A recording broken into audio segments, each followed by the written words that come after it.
मार्च के महीने में स्थानीय प्राधिकार कोटे से 24 सीटों पर एमएलसी का चुनाव होना है और इसको लेकर एनडीए के अंदर महागठबंधन के अंदर घमासान मचा हुआ है। लेकिन अब एनडीए के अंदर जो राष्ट्रीय लोक जनशक्ति पार्टी के राष्ट्रीय अध्यक्ष पशुपति कुमार पारस हैं, उन्होंने भी अब एमएलसी चुनाव में अपनी दावेदारी ठोक दी है और वो सीट है हाजीपुर, जहां से वो चुनाव लड़ना चाहते हैं। और बाकायदा जो राष्ट्रीय लोक जनशक्ति पार्टी के राष्ट्रीय प्रवक्ता उन्होंने साफ कर दिया है कि हमारी बात जो है सीएम नीतीश से हो चुकी है। इसके अलावा बिहार बीजेपी के जो प्रभारी है भूपेंद्र यादव, इसके अलावा बीजेपी के प्रदेश अध्यक्ष से हमारी बात हो चुकी है। हम हाजीपुर से चुनाव लड़ना चाहते हैं। आपको बता दें कि हाजीपुर जो एलजेपी की जो है वो परंपरागत सीट रही है और इसी बीच राष्ट्रीय लोक जनशक्ति पार्टी ने हाजीपुर से जो है अपना दावा ठोक दिया है। हालांकि पिछली दफा लोजपा ने बाकायदा हाजीपुर, सुपौल, नालंदा, आरा से चुनाव लड़ा था, लेकिन इन अन्य जगहों से जो है उन्होंने दावा नहीं ठोका है, लेकिन हाजीपुर से दावा ठोक दिया है। Vidya Vihar Residential School, Parora, Purnia, proud to have mentored UPSC 2020 topper Shubham Kumar. Alumni include top professionals in various fields, 25 glorious years of world-class service to the society, a fully equipped, caring home away from home for your kids determined to succeed in life.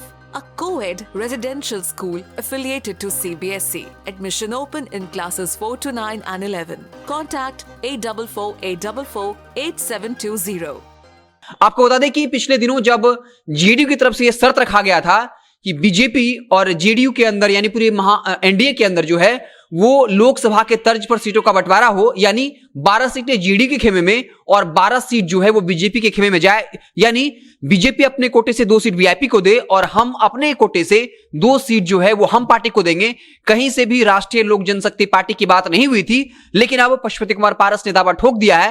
हालांकि ये बात जरूर कहा है कि अभी तक जो है कोरोना की वजह से मीटिंग नहीं हो पाई एनडीए की, लेकिन जैसे ही मीटिंग होगा फैसला लिया जाएगा और जो भी फैसला लिया जाएगा वो मंजूर होगा। और इस साफ तौर पे है कि पशुपति कुमार पारस को हाजीपुर का सीट नहीं मिलेगा, क्योंकि ये कहीं ना कहीं चुनाव में चिराग पासवान ने खुद को साबित किया है। और हाल ही में 2 विधानसभा में उपचुनाव हुए जहां यह साफ हो गया कि पासवान जाति का जो 5% का वोट बैंक है वो चिराग पासवान के साथ है। इसके अलावा चिराग पासवान ने आशीर्वाद रैली के जरिए यह साबित कर दिया कि 5% का जो मत प्रतिशत है उनकी जाति का वो उनके पास है। तो साफ तौर पे पशुपति कुमार पारस को लेकर कम ही संभावना है कि उनको जो है हाजीपुर वाली सीट दे दी जाए। इस बीच चिराग पासवान ने भी अकेले चुनाव लड़ने का ऐलान कर दिया है।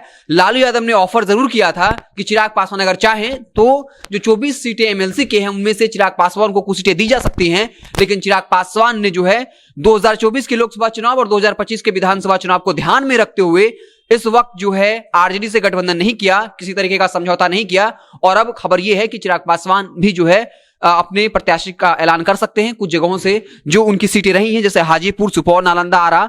इसके अलावा जो एलजेपी की परंपरागत सीटें रही हैं हाजीपुर, सुपौल, नालंदा, आरा, वहां से चिराग पासवान जो अपना प्रत्याशी उतार सकते हैं। तो देखने वाली बात होगी कि पशुपति कुमार पारस ने हाजीपुर से जो दावा ठोका है क्या उनको ये सीट मिल पाती है, लेकिन इसकी कम ही संभावना है, क्योंकि पिछले जब जेडीयू ने जिक्र किया था कि 12 सीटें चाहिए तो मुख्यतः 4 पार्टी का नाम आया था, जिसमें जेडीयू अपने कोटे से 2 सीट हम पार्टी को देगी और बीजेपी अपने कोटे से 2 सीट वीआईपी को देगी।